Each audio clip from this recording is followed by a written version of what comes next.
Welcome to my first ever podcast called Every Whisky. And on this podcast, I'm going to be interviewing startup founders. I either invested in them directly or indirectly through a syndicate.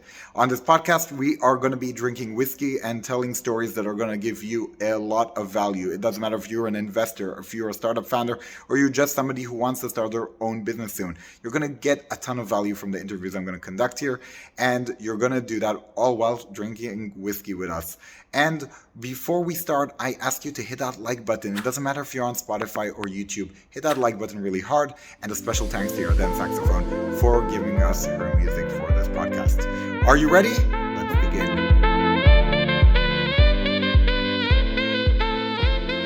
I don't have a name yet for the podcast, so I decided to call it Every Whisky. And the idea is that currently the only way to get on the podcast is to drink whiskey with me. So that's going to be... As long as we have an excuse to drink whiskey, it doesn't matter. Yeah, so that's going to be a pre-requirement for anybody who wants to come to get interviewed. And I think it only, makes sense to interview with all this like gadgets and equipment and everything for the first time with somebody who probably, has been around it for most of his professional life, as somebody who understands music and musician. And right away, you even recognize the piece of machinery and the name of it. The Zoom is the top notch. It's the best device I think I ever worked with. Yeah. Okay. So even before we jump in to what your startup is all about and what's your background, tell me, how did you fall in love with music and took it to a professional kind of aspect? Wow. So I think it started with just like this kind of... I grew up around music. Like I played piano my whole childhood, and then like afterwards I played guitar a little bit. I was kind of self-taught and then learned a little bit. And I think that during the army was where I started like getting these kind of feelings of like a destination that like I need to take this route in my life to kind of like pursue it in a more serious way. And I started writing a little bit back then, writing songs for myself. And I started going down the rabbit hole and kind of see where that takes me. So right after the army, I went to study abroad in London in Goldsmiths College for Music. Fun fact, Blur studied there, the band. And yeah, from there, I think it just like took me into different areas, and it was kind of like, it also took me on an artistic route, also like on a professional business route. I had a business before, IndieFlow. I worked in TV production, The Voice. It was always like in my world somehow, and it's just like my most, I think, my most natural kind of attraction, I guess. So you mentioned IndieFlow. So tell us about IndieFlow. What is it, and how did you come up with the idea? Cool. So IndieFlow, in a sentence, is a business management platform and professional marketplace for the independent music sector. The reason I got to it is because in the last, I guess, between 5 to 8 years, the independent musicians, the independent music sector is becoming more and more independent and kind of are starting to function as small businesses. So they're finding their own fans, they're getting new ways to monetize. They aren't now dependent on labels as much as they were 10, 20 years ago. And what struck me was that when I started releasing music, when I started releasing my album, then I had to do everything on my own. And what was strange was that like we're in, late 2000, and I don't remember when that was, 18, I guess, 17, 18. And there wasn't like that one place that I can just go to, kind of like a Shopify, and just like build my store, kind of do everything there, analytics, distributions, whatever. And that was really like strange to me, because I have been working in the last 7-8 years with different startups. being surrounded by innovation, it was kind of like I felt that there was a need here. And then I started also interviewing friends and doing some market research. And then I saw that not a lot of solutions, like proper solutions that see musicians as the new businesses or the new small businesses of the industry. So that's what brought me to the idea. So what is the business model kind of behind IndieFlow at this moment? Now, I know it's a young startup and business models change over time, but right now, if I sign up to IndieFlow, what business model currently does IndieFlow have? What do you offer me? Do I pay? Do I not? Mm-hmm. So currently IndieFlow is a yearly subscription. So it's a $360 annual subscription where you get an all-in-one solution, everything you pay for separately, usually on other platforms, and you have it all in one place. We also give a discount for the first year. Maybe it will change, so I prefer not to say it on the podcast.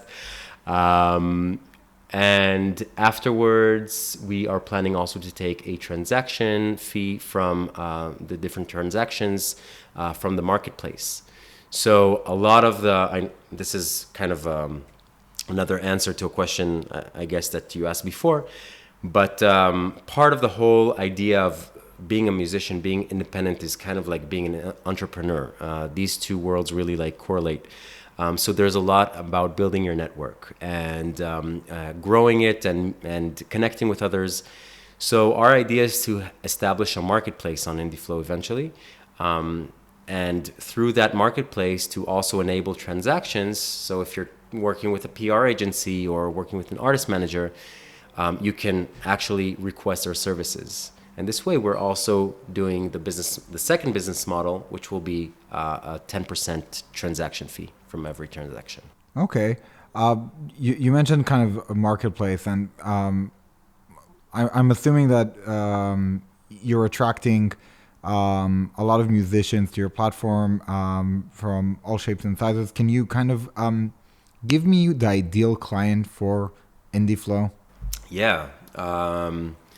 So that's a super interesting question because I think we're still trying to hack that. And what's most interesting is that it varies because at the moment we have the beginner artist, we have the medium-sized artists, and we have the agencies that have artists with hundreds of thousands of listeners per month, which are more professional and have different needs, obviously.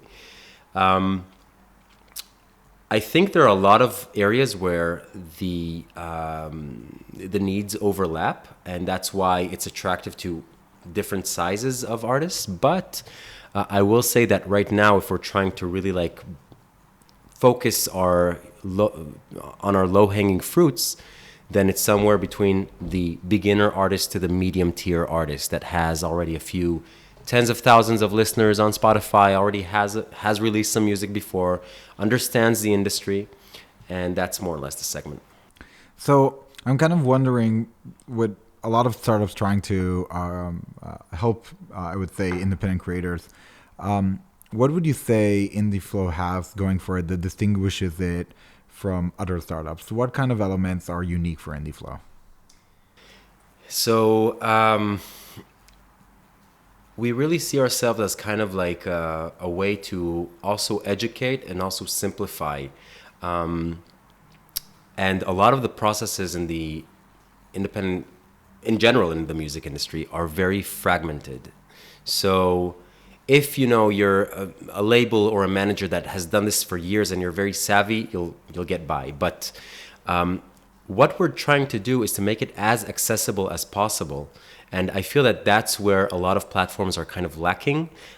So we added elements of project management and templates that kind of also guide the musician on what to do next. So for example, if I have a gig or if I have a music video to shoot or if I have a release, then you'll have a full template that's industry standard that will kind of guide them through that process and also be functional, in a simple way.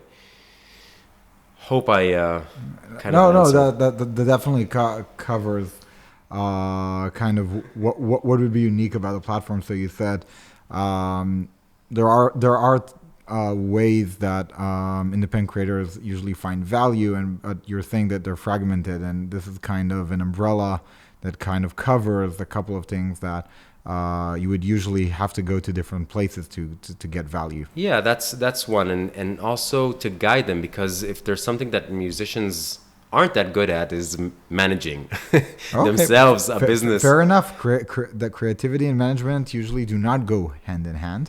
It does sometimes, but very rarely. Moving on to another question that kind of I had here is that you're very early in the game, but still I'm kind of assuming that everybody has kind of a long-term vision of where they want their startup to be. So where do you see IndieFlow in 3 to 5 years from now? How many musicians are you looking forward to have on the platform, let's say 3 years from now? And what are the profiles of the musicians mostly going to be? What is going to be most of the type of profiles that you're hoping to attract? Obviously, take into account that things might change on the way, but I'm pretty sure that you have some kind of initial vision in mind. Yes. So what's interesting, just to give a little bit of background, is that every year the independent artist sector is growing, not only by revenue, which is already in the billions, but also there are more and more independent musicians, because people that have been thinking about music or have been working a little bit at home doing their stuff now know how to also release music, and that makes them kind of like even professional hobbyists, we can call it. Okay. So this is a trend that's kind of growing. So like I feel that our whole aim is to really be here at the time that this whole revolution is happening, so that exactly in 3, 4, 5 years, we'll already be with a product market fit and an audience that is already like, it's already a lot more accessible and a lot, and much more of a fit. And to answer that question, I would say that our aim is to get to the hundreds of thousands of users that are, like I said, between the beginner artist to the medium-sized artist, because I feel that the beginner artist is just going to be a massive long tail, as it is already, but that will only grow. And right now we're also adapting to some requests we have from labels and management, artist management agencies, that over there we also see an opportunity, because the needs also overlap, as mentioned earlier. And also what's cool is that an artist manager can bring 3, 4, 8, 9, 10 artists on the platform. So from a business perspective, that is also something that we're kind of targeting in the long run. And I'd say, yes, in the next even year, this is something that we're trying to establish, the whole artist management and small label kind of solution. Okay. So I kind of feel that from what you're kind of laying out is that there's a plan for you as a business to serve the SMBs of this creator world, and in the same time, you can plug into actual businesses that have been in business in this world and give them a solution, a software-based solution to manage their existing creators. So that kind of connects to what you said in the beginning, that there's the beginner stage and there's the intermediate stage kind of artist, and probably there are some overlaps between the needs of them. So I kind of see how that connects to what you said in the beginning. Now, kind of diving into just in general, a startup, there's all the time challenges, and probably every day is a whole new mountain to climb. When you are a startup dealing with the world of musicians, are there unique challenges that you feel that are very special for your type of startup that other founders probably can't relate to just because they're not dealing with musicians day to day? Wow. Yes. Short answer is yes, of course. Can you give me maybe one example of something that is uniquely challenging for your startup? Sure. I feel that we're kind of trying to hack here the sweet spot between business management and creatives, which is the area that, like you said earlier, it's kind of like different sides of the brain, right? So usually a musician would have somebody who manages them. You can't change that. But, as more and more consumer tools have been born in the last years, even take, for example, I don't know, like even PayPal, the easy way to pay, nobody really like thought about having a simplified solution for paying and invoicing and bookkeeping. And I feel that that's kind of the challenge that we're looking for in the worlds of creatives, to kind of have this SaaS operating system that's very like efficient and productive, but not to use those words, first of all, and second of all, not to give that feeling, because we really need to speak the language of our audience and not scare them away with some sort of gray kind of businessy or techie kind of solution. And I think, the whole gamification approach and the whole way of, for example, that Monday.com does their kind of task management, and it makes it kind of more fun. So those are the areas that we're kind of trying to hack, and I feel that this is the place where is more unique for us as a business that's finding a solution for musicians. Very interesting. So you kind of talked about gamification. You mentioned Monday.com. So from what I understand, the kind of inspiration of the product is to create something that is also fun to use. Yes, 100%. It's not just about the functionality. There's another level of trying to create stickiness through enjoyment. Yes. I would say that enjoyment wouldn't be like the main thing. I mean, they need to feel that it's fun, but it's more about the inspiration. It's more about like having an instrument or having a tool that helps you, that is kind of like an extension of your other tools, of your audio program, or like it's something that speaks music, that speaks artists. So a lot of visuals, a lot of like what we're thinking about is to add different like I just had an example that ran through my head. Adobe, I think it's Illustrator, or in general, like they have these very artistic kind of like, even when you accept the terms and stuff like that, when you enter their programs, then you see this amazing design by one of their artists that was like... Yeah, when the program kind of about to launch, there's exactly. like a small square. That exactly. So you see a piece of art there, you get inspired from the get-go. And that's kind of what we're trying to think about. And I think that would be like the next phase. So now we worked a lot on functionality and kind of like trying to hack that stickiness and retention. And next phase would be being more artistic and thinking like a musician. Okay, that sounds like you're basically creating a product that also speaks the language of the users and kind of trying to connect with them also on a level that's more than just a functional, logical level. Yeah. Which I think is smart, and because in the end of the day, I think musicians also are very picky about what they choose to use day to day. It's not all about functionality. I've worked with many musicians in my life from the DJ booth, of people just connecting to my mixer and going live, and I had I would say a lot of experience with different musicians, and I know that musicians come in all shapes and sizes. And one of the more interesting things that I encountered was there were some musicians who were really good at getting a lot of gigs, but were not good at PR. And there were some musicians that were really well known, but they didn't work as much gigs. And I kind of always found those two types of musicians in those different spots fascinating, because I was wondering if it was on purpose. And maybe you can do here like a bit of a real life example for that one musician who is popular but is not getting enough gigs.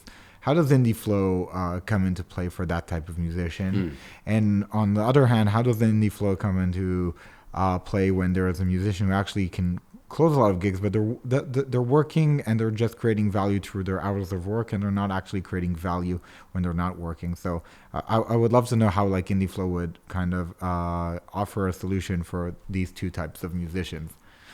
I know I really nerded out here and went deep into it, but that's the problem when I personally feel that this is the kind of solution that if it existed 10 years ago, maybe there would be a different class of musicians today.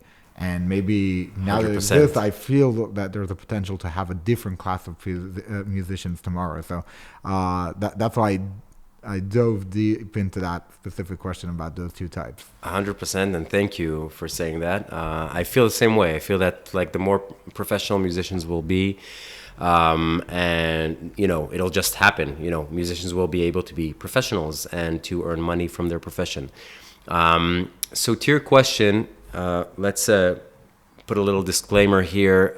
In the last year, I guess Corona happened and a lot of our features around gigs were kind of put aside.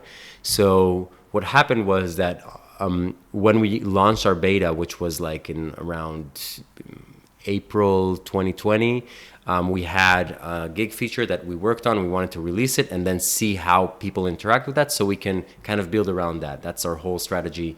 In general, building this product was through, user feedback. We first launched an MVP and then like kind of analyzed and kind of tried to see what sticks and what doesn't.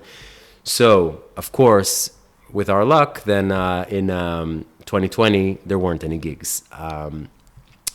But what we did get was a bunch of users. Like we interviewed, I guess, around 1,000 users in the US. Yeah, a lot. Also, all musicians, 1, artist managers, 1,000. And the whole area around gigs is pretty complicated, depending on size. And something that came up a lot was when you do your research. I'm not talking now about maybe like major touring yet, but or festivals. But if you're kind of like trying to DIY it, then it's more about checking out similar artists and checking out where they performed and what they did. Like who has an audience like you in your location or the location you're aiming for, and same genre, same amount of following more or less, and kind of like try to mock them and see where they performed. And then you can reach out through the platform, through IndieFlow, that you can do right now, with a branded landing page to kind of showcase your work and say, hey, send them an email through the platform, by the way. I saw this and that performed at your place a month ago. I think I'm very relevant as well. So here's my music. Check it out and let me know. So that's kind of one way to approach these venues that IndieFlow can help you out with. What's coming up in the next, like, let's say 6 months now that gigs are returning to the world, is the ability, first of all, to sign a term sheet, like a contract, the ability to kind of see the similar artists that are in your genre, in your area, and kind of use those to, to help build and get more gigs. And to the second type, remind me, it was the one who knows... The ones who have a lot of gigs but don't have enough notoriety. So they're working hours and hours, and that's their only way to generate income as an artist. And Great. I know that the greatest artists are the ones who know how to generate income on stage and off stage. 100%. Yeah, so first off, it would be the marketplace that will just help them connect with PR and promotions. Secondly, it's kind of like through the educational tools that we give, whether it's a checklist with tasks that tells you, okay, if you want to get to this objective, you have to do some sort of promotion. You have to get to some sort of PR, because musicians a lot of time want to avoid more expenses. But the musicians who do understand that in order to get to the next level, they need to pay, do go forward with it. And I feel that that's something that happens with time, that you understand that you need to put aside a budget that's not only for your recording and for your production, but also for your marketing strategy. So another thing with IndieFlow is the educational tools that we provide, and also the marketplace that's soon to come. Okay. You kind of touched there on a second for something that was really interesting, and I was repeating it in my head so I wouldn't forget. So you basically described IndieFlow also as an analytics platform in a sense, just because you can basically use data points to make more educated decisions as a musician. So that sounded very interesting to me. At any point, will you give automatic outputs for the musicians, kind of recommendations, and give them basically like, here's a bunch of things that you should know as a violinist, or here's a bunch of things you should know as a pianist in this area in the United States? 100%. So is it going to be personalized recommendations? 100% yes. Our whole vision is to kind of turn IndieFlow into this virtual manager that just tells you what to do. So like, let's take maybe Lemonade as an example. You tell the app what type of insurance you're looking for, and then it gives you kind of like the best offering and asks you a bunch of questions. So ideally, yes, kind of this AI area that gives you also recommendations. So, oh wow, you hit 3 Spotify playlists and their followers are from, I don't know, Spain. Let's try and promote you there through Facebook and Instagram ads. Try to get to as many radio stations in that location. This is just a couple examples, but the whole idea of having a business and not being able to see like what's happening, that's absurd to us business owners, that you don't have any analytics and you're kind of walking in the dark. And that's kind of one of the main challenges in building this product, is that how do you have that multi kind of matrix touch point that you can kind of show the artist all the areas of presence everywhere that they're listening to you, whether it's on radio, whether it's on Spotify, Apple Music, Amazon, even coffee shops that put you on a playlist.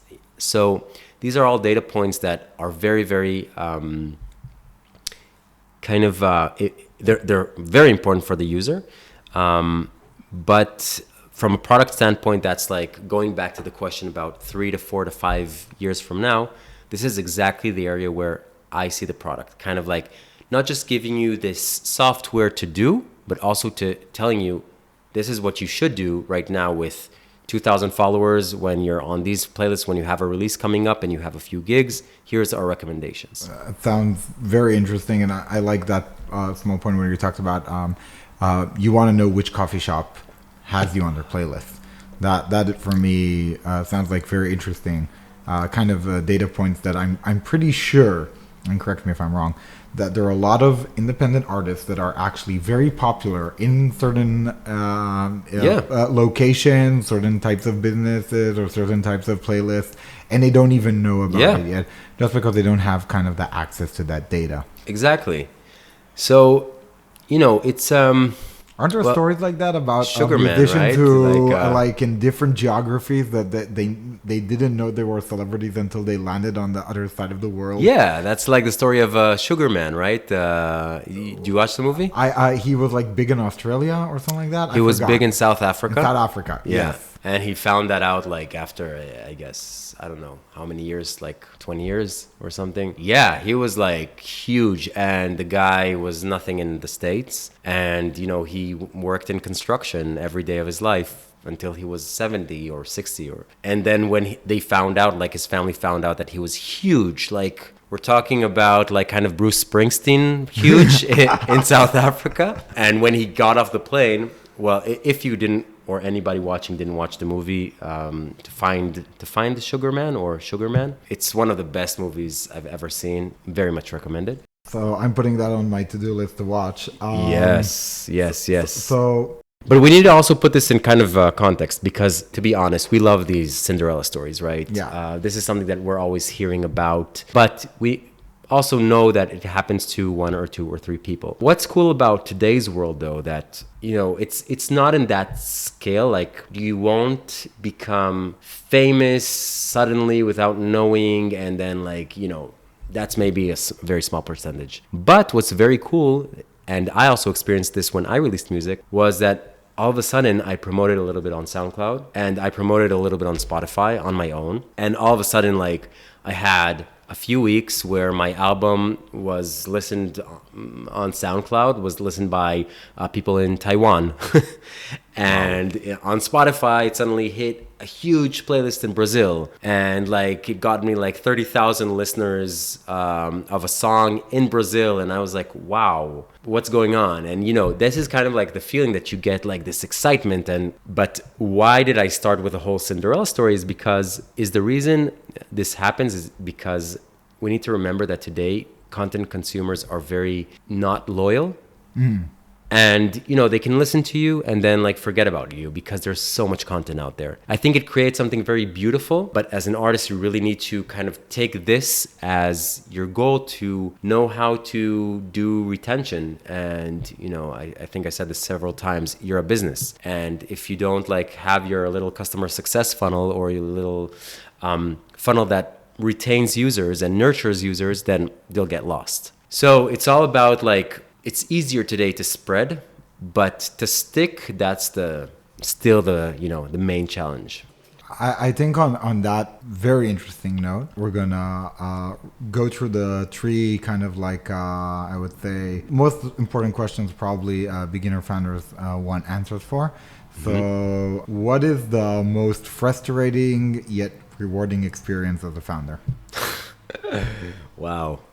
Right here, like yeah. on the podcast, just okay. The three things, or no? I think it's only like fair. Like being a musician is all about frustration and reward. Yeah. So I think if there's one type of business that looks as much as anything like a musician's career, it's a startup. 100%. So most rewarding, frustrating experience.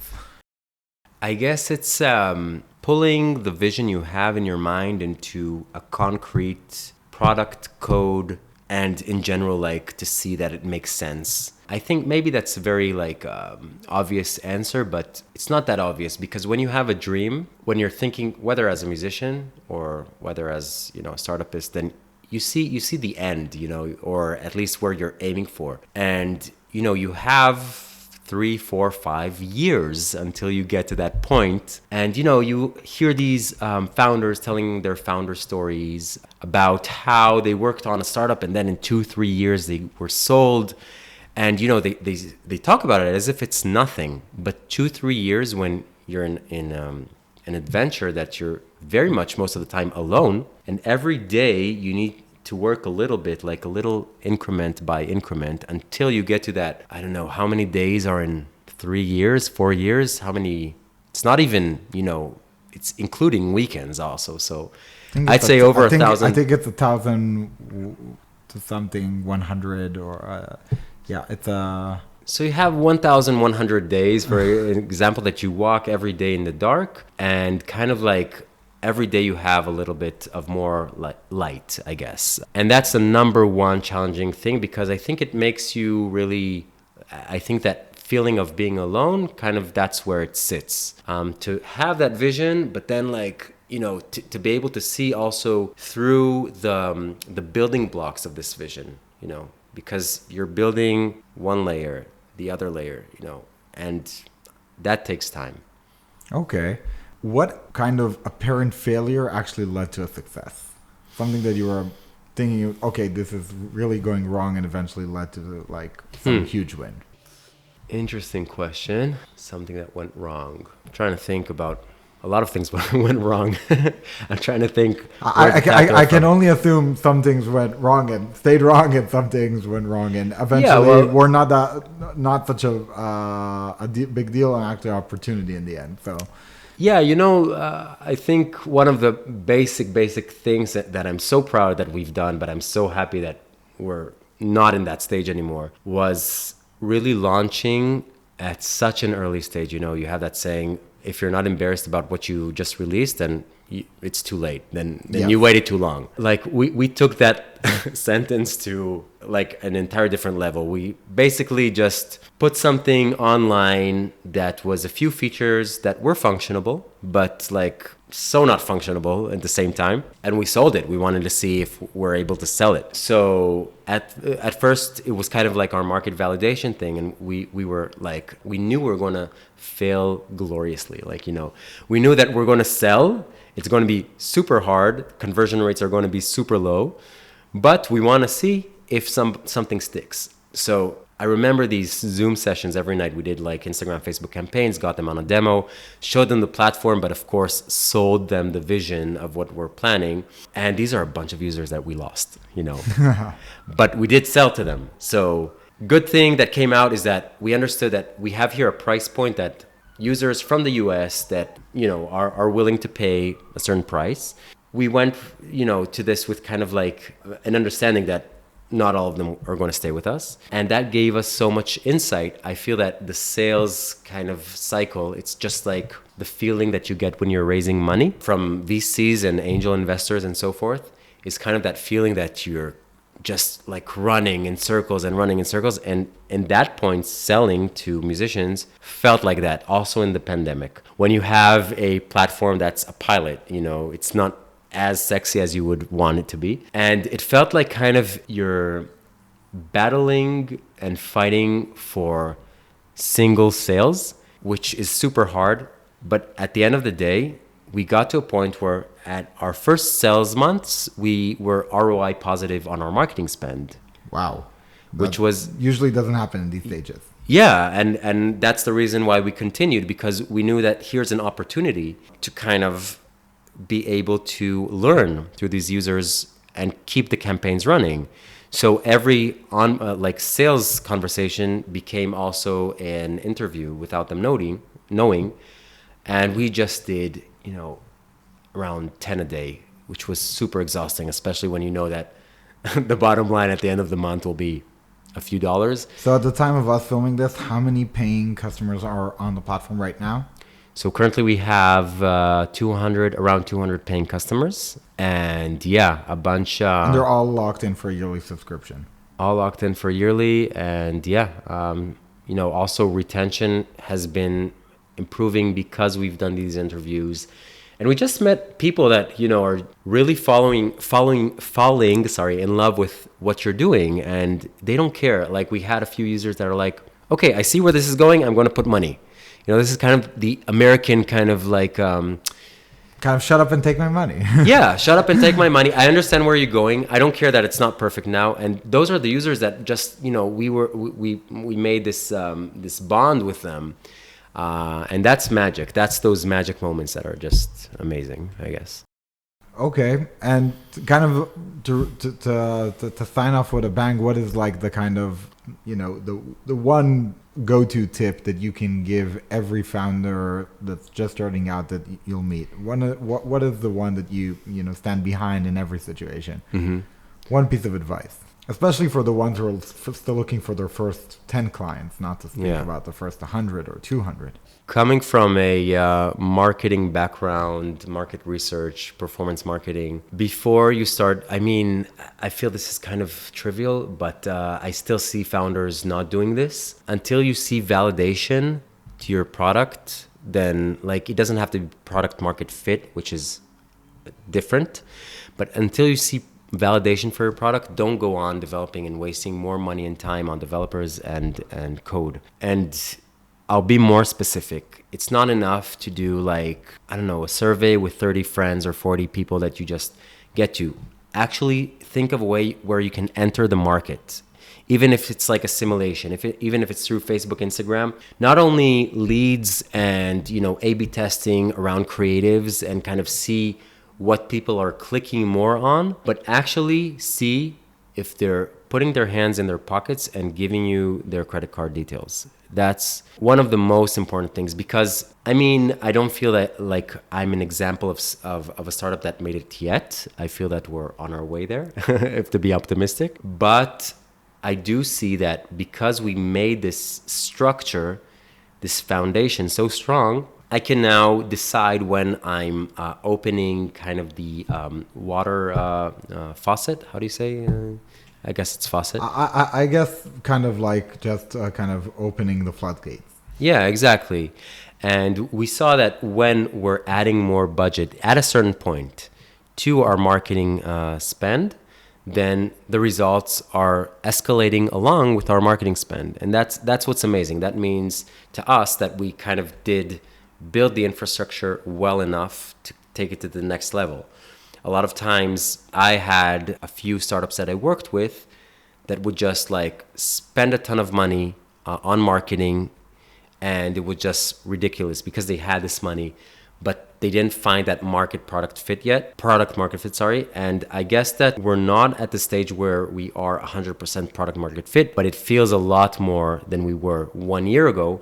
And then you can see that through like adding budget to your marketing and seeing if results are escalating with you. And that's my point here to founders that are just starting off. Don't be afraid to reach into your own pocket and put like $1,000, $2,000 on marketing and sales. See if it sticks, like a pilot of your idea, what really emphasizes a few of your ideas, and just listen. Just be good listeners. See if you can sell. And if you made a few sales, then, beautiful. I think that's an initial sign that something can happen. Perfect. I love that example, especially the $1,000 out of your pocket, kind of, if you had an idea of a feature of a certain version of your product and you believe in that version right now, put it to the test. Exactly. So I couldn't pick, I guess, a better first interview for this show. Amazing. Thank you. I really enjoyed the conversation. I think there Likewise. were a lot of golden nuggets here for first-time founders. I think there are some golden nuggets for people who are starting their second startup, even after their first fail, that market research kind of approach. Like you said, it sounds trivial, but people still kind of fall short of getting that really done to the point where they actually hit a home run with the product market fit. Exactly. I just to add to that, don't convince yourself. Like, have the Don't numbers. drink from the Kool-Aid. Exactly. Like, if you're drinking from the Kool-Aid, at least, have it like... Make sure everybody else is drinking. Exactly. Awesome. It was great having you. It was great being here. So just tell our audience where can people find you, domain, socials, etc. Give out all the information. Yeah, so IndieFlow.me. If you're a musician trying to kind of build their careers or kind of like trying to manage their careers, we're also Facebook, Instagram, LinkedIn if you're one of those musicians. My name is Omer Matz, M-A-T-Z. If you want to reach out and even just like consult and talk about stuff, I'm always happy to speak to creatives, musicians, entrepreneurs, anyone. You heard that, founders and musicians. Omer is open for networking. Thank you so much, Omer. 100%. So we're off to watch the Euro finals yes, right now. Yes. So it was great having you. If you've listened until this part, thank you very much. This is the time where I request you to subscribe and like do all the engagement buttons. It will help this channel a lot to grow and to find more like-minded people just like you. Thanks for listening in, and we will see you guys next time with another interesting founder, entrepreneur with their startup, and hopefully for us there will be just as much as interesting as IndieFlow. Thank you so much.